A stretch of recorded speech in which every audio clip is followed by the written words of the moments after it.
Hello दोस्तों, स्वागत है आपका हमारे चैनल पर। दोस्तों, आज की कहानी है भाभी हो तो ऐसी। अगर आपको ये कहानी पसंद आए तो इसे लाइक करें, शेयर करें और हमारे चैनल को सब्सक्राइब करना ना भूलें।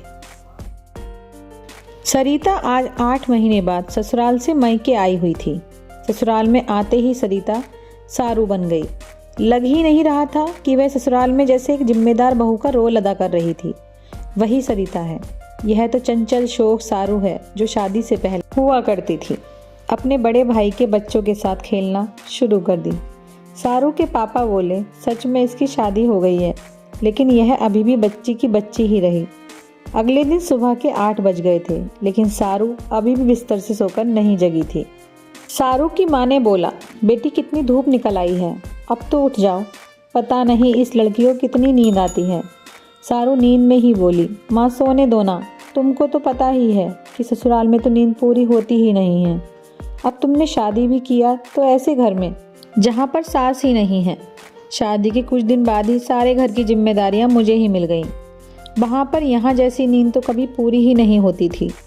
अब यहाँ तो कुछ देर सो लेने दो। सारू की मम्मी बोली, चल उठ जा, मैंने तेरी पसंद का स्वादिष्ट पोहा बनाया है। सारू अब नींद से जाग चुकी थी और माँ के जाने के बाद वह सोच रही थी कि सच में शादी के बाद मायके जैसी नींद और मायके वाला खाना कहाँ सबकी किस्मत में होता है। सारू यानी सरिता को अपनी नंद की चिंता सताने लगी। वास्तव में हुआ यह था कि सरिता की शादी से पहले ही उसकी सास गुजर गई थी और शादी होने के बाद सास के नाम पर उसकी बड़ी नंद नंदनी का प्यार नसीब हुआ। लेकिन वह भी कब तक मायके में रहती, क्योंकि नंदनी का भी अपना घर था। सब कुछ निपटाकर कुछ दिनों बाद ही चली गई, लेकिन सरिता को हर चीज़ वह समझा कर गई जैसे एक सास अपनी बहू को समझाती है। सरिता सोचने लगी कि मायके का सुख ही अलग सुख होता है, लेकिन मेरी ननद को यह सुख कहाँ नसीब हो रहा है। वह तो आज भी अपने भाई के घर आकर काम पर लग जाती है। उनसे तो कोई सोने और खाने के बारे में भी नहीं पूछता है। सरिता ने सोचा कि इस गर्मियों की छुट्टियों में जब उसकी ननद नंदनी उसके घर आएगी तो वह उनको बिल्कुल ही मायके वाला सुख देगी। तभी सरिता की मम्मी ने आवाज़ दी, सरिता अब तो उठ जाओ, कब से बोल रही हूँ, पोहा बनाया है, वह तो पूरी तरह से ठंडा भी हो जाएगा।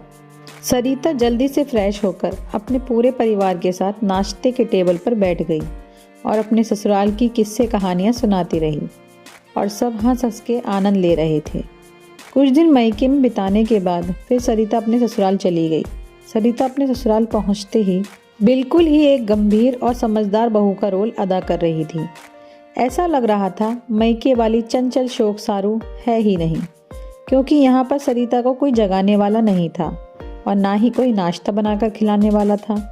यहाँ जो भी करना था अपने खुद से करना था और अपने पति और ससुर की देखभाल भी खुद ही करना था। धीरे धीरे सरिता बहुत ही समझदार और गंभीर बहू बन गई थी। गर्मी की छुट्टी होते ही सरिता की ननद नंदनी अपने मायके में आ गई थी।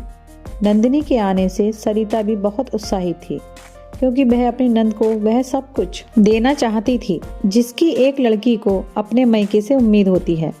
वह चाहती थी कि उसकी सास नहीं है तो क्या, लेकिन अपनी ननद को कभी भी इस चीज़ का एहसास नहीं होने देगी कि माँ के जाने से ही इनका मायका ख़त्म हो गया है।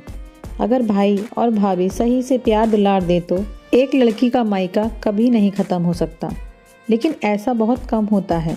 सरिता की ननद नंदनी जैसे ही अपने बच्चों और पति के साथ अपने मायके पहुंची, सबसे पहले तो सरिता ने नंदनी को सत्तू का शरबत पिलाया, जो कि नंदनी का सबसे फेवरेट था, क्योंकि सरिता ने अपने पति से नंदनी की पसंद और नापसंद की सारी जानकारी ले ली थी। शरबत पीते ही नंदनी बोल पड़ी, अरे वाह भाभी, इसमें तो बिल्कुल माँ जैसा टेस्ट आ रहा है। कैसे बनाया आपने, और आपको कैसे पता चला कि मुझे सत्तू का शरबत बहुत ही पसंद है? सरिता बोली, आपके भैया ने मुझे बताया था और इसकी रेसिपी मैंने पापा जी से पूछी थी। नंदनी बहुत खुश हुई। आज उसे लग रहा था कि उसका मायका फिर से जीवित हो चुका है। माँ नहीं है तो क्या, आज उसकी भाभी माँ होने का एहसास दिला रही थी। रात के खाने में सरिता ने अपनी ननद के पसंद का ही बासमती के चावल का पुलाव और शाही पनीर बनाए। चावल और शाही पनीर की खुशबू किचन से निकलकर पूरे घर में फैल रही थी। डिनर में सारे घर वालों ने मिलकर चावल और शाही पनीर का खूब स्वाद चखा। सबने सरिता की बहुत ही तारीफ की और सब लोगों ने यही कहा कि कहीं से भी नहीं लग रहा है कि यह खाना मम्मी का बनाया हुआ नहीं है। सरिता के ससुर ने कहा कि ऐसा लग रहा है कि सरिता के अंदर कौशल्या जी की आत्मा प्रवेश कर गई हो। आज फिर से वह घर जो सूना सूना था हरा भरा हो गया है और इस घर में जो रौनक कौशल्या के रहने से होती थी वही रौनक सरिता के आ जाने से हो गई है। दोस्तों, आपको बता दूं, कौशल्या सरिता की सास का नाम था। रात को जब सोने का समय हुआ तो अपनी ननद नंदिनी के पास सरिता एक छोटी सी कटोरी में तेल लेकर बैठ गई और उनके पैरों में मालिश करने लगी। नंदिनी बोली, अरे भाभी, यह क्या कर रही हो? छोड़ दो, मुझे कौन सी थकान हुई पड़ी है। सरिता बोली, नहीं दीदी, यह तो मेरा हक है। क्या मम्मी जी जिंदा रहती अगर वह आपको मालिश करती तो क्या आप उन्हें मना करती? नंदिनी बोली, ठीक है, कर लो। नंदिनी को सच में ऐसा लग रहा था कि जैसे वह किसी सपनों की दुनिया में जी रही हो, क्योंकि ऐसा कम ही होता है कि एक माँ के जाने के बाद मायका अपना सा लगे। नंदिनी की माँ के गुजरने के बाद पहली बार ऐसा लग रहा था कि उसका मायका फिर से लौट आया है। बहुत समय बाद उसे अपने मायके में कुछ फुर्सत के पल मिले हैं। नहीं तो वह पहले आती थी तो अपने ससुराल से भी ज़्यादा काम यहीं करती थी, क्योंकि पूरा घर उसके भाई और पिताजी से अस्त व्यस्त हो गया होता था। उसको सही तरीके से करती थी और फिर अपने ससुराल जाती थी।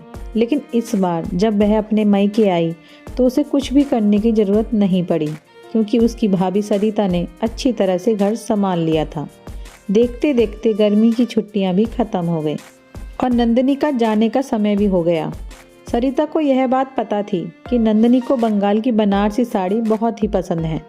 सरिता दिल्ली हाट जाकर बनारसी साड़ी पहले ही खरीद लाई और वही साड़ी अपनी ननद को गिफ्ट की और नाना ने बच्चों को भी मॉल से अच्छी ड्रेस खरीद के गिफ्ट की। जाते जाते नंदिनी ने सरिता को गले लगाया और खूब रोई, जैसे वह अपनी माँ के गले लगकर रोती थी, और बस एक ही बात कही, भाभी, मुझे तो लग रहा था कि अब मेरा मायका ही ख़त्म हो गया है, क्योंकि मुझे मायके और ससुराल में कोई अंतर नज़र नहीं आ रहा था। लेकिन आपने मेरे मायके को फिर से एक नया जन्म दिया और उम्मीद करती हूँ कि ऐसे ही आप बनाए रखेंगी। दोस्तों, आपको ये कहानी कैसी लगी कमेंट्स करके ज़रूर बताएं और ऐसी ही नई नई कहानियों को देखने के लिए हमारे चैनल को सब्सक्राइब ज़रूर कीजिए। Thanks for watching.